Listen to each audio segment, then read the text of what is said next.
जब गणेश जी ने तोड़ा चंद्रदेव का घमंड। आज की यह कथा उस समय की है जब देवता भी अपनी मर्यादा भूलकर घमंड में डूब जाते थे और फिर भगवान स्वयं लीला करके उनके अहंकार का नाश करते थे।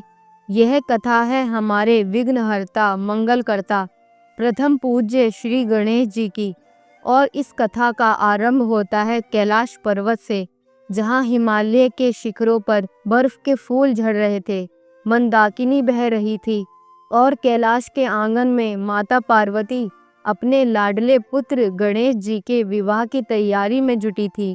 देवदूत सजावट में लगे थे, गंधर्व मंगल गीत गा रहे थे, अप्सराएं नृत्य कर रही थीं और स्वयं महादेव भी अपने परिवार के इस मंगल अवसर को देखकर प्रसन्न हो रहे थे। माता पार्वती ने अपने मन में सोचा कि जैसे हर माता चाहती है कि उसका बेटा सुंदर दिखे, सजे धजे और बारात में सबकी नज़र उस पर पड़े, वैसे ही आज मैं भी गणेश जी को सजाकर बारात के लिए तैयार करूंगी। उन्होंने अपने हाथों से गणेश जी के मस्तक पर चंदन का तिलक लगाया, मोतियों का हार पहनाया, पीतांबर ओढ़ाया और स्वर्णमयी मुकुट उनके सिर पर सजाया। गणेश जी अपने भोलेपन और मासूम मुस्कान के साथ माता की हर बात मान रहे थे। अब बारात के प्रस्थान का समय हुआ। नंदी महाराज आगे आगे झूमते हुए चल रहे थे, गंधर्व बीड़ा और मृदंग बजा रहे थे, देवता झांझ और शंख बजा रहे थे और गणेश जी अपने मृग वाहन पर बैठकर मंद मंद मुस्कुराते हुए जा रहे थे। पूरा आकाश गणपति बप्पा मोरया के जयकारों से गूंज रहा था। उसी समय देवताओं के बीच यह चर्चा भी थी कि देखो, आज तो गणेश जी की बारात निकल रही है, लेकिन उनका स्वरूप बड़ा विचित्र है। हाथी का मस्तक, गोल गोल पेट, छोटे छोटे पैर, लेकिन वही तो उनकी लीला है कि जो जैसा है वैसा ही सुंदर है। तभी यह बारात स्वर्गलोक से होते हुए चंद्रलोक के मार्ग से गुजरी। चंद्रदेव जो स्वयं को सबसे सुंदर, आकर्षक और तेजस्वी मानते थे, अपने रत्न जड़ित महल की बालकनी से नीचे देख रहे थे। जैसे ही उनकी नज़र गणेश जी पर पड़ी, उन्होंने अपने मन में उपहास किया। उनके होठों पर व्यंग्यपूर्ण मुस्कान आई और उन्होंने अपने समीप खड़े अपने अनुचरों से कहा, अरे देखो देखो, यह कैसा विचित्र दूल्हा है। नाक सूंड जैसी लंबी, कान पंखे जैसे बड़े, पेट इतना गोल कि मटके को मात दे दे, और इस रूप में विवाह करने चला है। इतना बोलकर चंद्रदेव हंसने लगे। उनका यह हंसना केवल हंसना नहीं था, यह अहंकार का परिणाम था, और देवताओं में सबसे बड़ी भूल यही होती है कि वह अपने तेज और रूप पर गर्व कर लेते हैं। गणेश जी ने यह सब सुना, लेकिन उनके स्वभाव में क्रोध नहीं, बस एक गहरी मुस्कान थी। वह जानते थे कि किसी के अहंकार को तोड़ने के लिए केवल शब्द नहीं, बल्कि लीला करनी पड़ती है। बारात आगे बढ़ गई।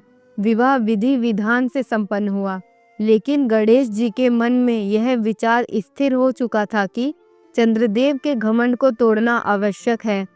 विवाह के उपरांत जब वह लौट रहे थे, तभी उन्होंने मन ही मन संकल्प लिया। अगली ही रात भाद्रपद मास की चतुर्थी को गणेश जी ने अपनी लीला रच दी। कथा के अनुसार उस दिन गणेश जी ने रात में खूब लड्डू, मोदक और मिठाइयाँ खाईं और अपने छोटे छोटे वाहन मूषक पर बैठकर चल पड़े। चंद्रलोक के मार्ग में वह ऐसे मस्त होकर जा रहे थे जैसे एक बालक अपने खेल में मग्न हो।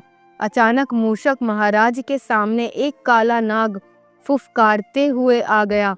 मूषक डर गया और ठोकर खाकर गिर गया। गणेश जी भी नीचे लुढ़क गए, उनके आभूषण बिखर गए, मुकुट एक और जा गिरा। यह दृश्य देखकर चंद्रदेव फिर से ठहाका मारकर हंस पड़े। देखो देखो, यह तो और भी हास्यास्पद हो गया। दूल्हा जमीन पर लौट रहा है। लेकिन चंद्रदेव यह भूल गए कि देवता हो या दानव, किसी का उपहास करना उनके सम्मान का अपमान है और अपमान का प्रत्युत्तर अवश्य मिलता है। गणेश जी उठ खड़े हुए, उनके नेत्रों में अब दिव्य तेज था। उन्होंने चंद्रदेव की ओर देखा और कहा, हे चंद्र, तुम्हारे रूप और तेज ने तुम्हें अंधा कर दिया है। तुम अपने रूप पर इतना गर्व करते हो कि दूसरों का अपमान करने लगे हो। अतः आज मैं तुम्हें श्राप देता हूँ कि आज से जो भी तुम्हारा दर्शन करेगा वह कलंकित होगा, उस पर झूठा आरोप लगेगा और वह दुखी होगा। यह सुनते ही चंद्रदेव के होश उड़ गए। वह कांपते हुए गणेश जी के चरणों में गिर पड़े और बोले, प्रभु, मैं अज्ञानवश भूल कर बैठा, मुझे क्षमा करें। यदि आपके श्राप से संसार को कष्ट होगा तो मैं क्या करूँगा। गणेश जी ने देखा कि अब चंद्र का घमंड टूट चुका है। तब उन्होंने कहा, हे चंद्र, मेरा श्राप अटल है, परंतु मैं इसे थोड़ा शिथिल करता हूँ। भाद्रपद मास की शुक्ल चतुर्थी के दिन तुम्हारा दर्शन निषिद्ध होगा। उस दिन जो भी तुम्हें देखेगा उस पर मिथ्या आरोप लगेगा, परंतु यदि वह व्यक्ति उसी समय से मंतक मणि की कथा सुनेगा तो उसका दोष नष्ट हो जाएगा। चंद्रदेव ने कृतज्ञ होकर गणेश जी को प्रणाम किया। अब कथा का दूसरा भाग आता है। सेमंतक मणि की कथा, जो इस श्राप से मुक्ति का उपाय है। यह मणि सूर्यदेव ने सत्यजीत को दी थी, जो प्रतिदिन सोने की वर्षा करती थी। एक दिन यह मणि उनके भाई प्रसन्न के पास थी, जो शिकार को निकले और मार्ग में सिंह ने उनका वध कर दिया। फिर सिंह को भी जाम्बवान ने मार दिया और मणि अपने घर ले गया। उधर द्वारका में अफवाह फैल गई कि यह मणि श्री कृष्ण ने ली है। यही गणेश जी के श्राप का परिणाम था। श्री कृष्ण पर झूठा आरोप लगा, लेकिन वह सत्य की खोज में निकले और अंततः जाम्बवान से युद्ध कर मणि वापस लाए, साथ ही जामवती से विवाह किया। इस कथा को सुनने और सुनाने से गणेश जी के श्राप का दोष मिट जाता है। यही कारण है कि भाद्रपद चतुर्थी को चंद्र दर्शन वर्जित है और सेमंतक मणि की यह कथा सुनाना शुभ है।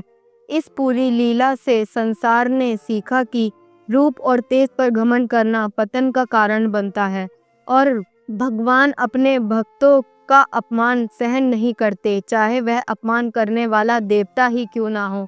अतः हे भक्तों, सदैव विनम्र रहो, दूसरों का उपहास मत करो और संकट में गणेश जी का स्मरण करो, क्योंकि वे ही विघ्नों का नाश करने वाले, मंगल देने वाले और सच्चे मित्र हैं। बोलो गणपति बप्पा मोरया। भाइयों और बहनों, यह थी गणपति बप्पा की अद्भुत लीला, जिसने हमें सिखाया कि जीवन में चाहे कितना भी वैभव हो, अहंकार हो, अंत निश्चित है और विनम्रता ही सच्चा आभूषण है।